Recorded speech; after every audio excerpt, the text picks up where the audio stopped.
സാറിന്റെ role model എന്ന് പറയുന്ന ഒരു വ്യക്തി ഉണ്ടാവില്ലേ, അതാരാന്ന് പറയും? എൻ്റെ റോൾ മോഡൽ ശ്രീനാരായണ ഗുരുവാണ്. ഞാൻ സർവീസിൽ കയറിയ സമയത്ത് എങ്ങനെയാണ് സിവിൽ സർവീസിൽ നമ്മൾ അസർവീസ് സേവ എന്നാണല്ലോ പറയുക, സേവ ചെയ്യേണ്ടത് എന്ന് നമുക്ക് എന്തെങ്കിലും ഒരു ഫ്രെയിം വർക്ക് വേണമല്ലോ. ഇല്ലെങ്കിൽ നമ്മൾ വളവില്ലാതെ ചാടുന്ന പോലെ തോന്നിപ്പോകില്ല. അപ്പോൾ നമുക്ക് എന്തെങ്കിലും ഒരു മാർഗനിർദ്ദേശം അല്ലെങ്കിൽ മാർഗദർശിയായിട്ടുള്ള ഒരാൾ വേണമെന്നുള്ളൊരു ആഗ്രഹമുണ്ടായിരുന്നു. അപ്പോൾ എനിക്ക് മനസ്സിലായത് ശ്രീനാരായണ ഗുരുദേവനെയാണ്. കാരണം അദ്ദേഹം കേരളത്തിൻ്റെ ഒരു സമഗ്ര വികസനത്തിന് വേണ്ടിയിട്ടുള്ളൊരു കാഴ്ചപ്പാട് അദ്ദേഹത്തിനുണ്ടായിരുന്നു. അതുകൊണ്ടാണ് അദ്ദേഹം കൃഷി വികസിക്കണമെന്നും വ്യവസായം വികസിക്കണമെന്നും വിദ്യാഭ്യാസം നേടണമെന്നും ആരോഗ്യരംഗം, ഇത് 8 മേഖലകളായിട്ട് തിരിച്ചിട്ട് ആ മേഖലകളിലൊക്കെ വികസനം അല്ലെങ്കിൽ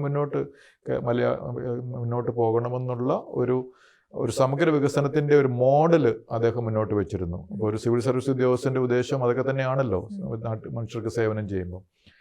കൂടാതെ അദ്ദേഹം നമ്മളുടെ ഒരു സാമൂഹ്യ പരിഷ്കർത്താവ് എന്നുള്ള നിലയിൽ കുറേയധികം സമൂഹത്തിലെ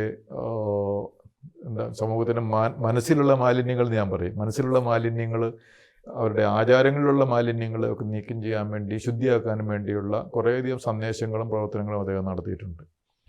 ഇനി ഫിലോസഫിക്കലായിട്ടും അദ്ദേഹം, അതായത് ചിന്തകൾ, തത്വചിന്തകൾ എന്നൊക്കെ പറയുന്നതിലും അദ്ദേഹത്തിൻ്റെ കണ്ണാടി പ്രതിഷ്ഠ പോലെയുള്ള കാര്യങ്ങളൊക്കെ, അദ്ദേഹത്തിൻ്റെ ചിന്തകളും തത്വചിന്തകളുമൊക്കെ വളരെ വളരെ ഉന്നതിയിലുള്ള കാര്യങ്ങളാണ്. അപ്പോൾ അതും ഒക്കെ എന്നെ തീർച്ചയായിട്ടും ആകർഷിച്ച കാര്യമാണ്.